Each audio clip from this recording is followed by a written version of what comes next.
నమస్కారం ఘంటారావానికి స్వాగతం. ముందుగా ప్రధానాంశాలు. యువతకు ఇచ్చిన హామీలన్నీ నెరవేరుస్తామన్న సీఎం. నిరుద్యోగ భృతి ఇచ్చి కుటుంబ పెద్దగా అండగా ఉంటానని హామీ.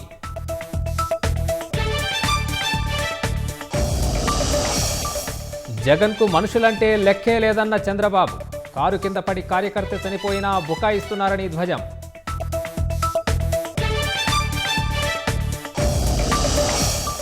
విదేశాల్లో వైద్య విద్య అభ్యసించిన విద్యార్థుల ధర్నా.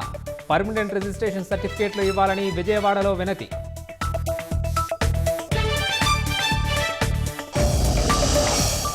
జాతీయ క్రీడా విధానం 2025కు కేంద్ర మంత్రివర్గం ఆమోదం. పరిశోధన, అభివృద్ధి, ఆవిష్కరణల పథకానికి 1,00,000 కోట్లు. రైల్వేకు సంబంధించిన అన్ని సేవలు ఒకే చోట లభ్యం. అందుబాటులోకి వచ్చిన సూపర్ యాప్ రైల్ వన్.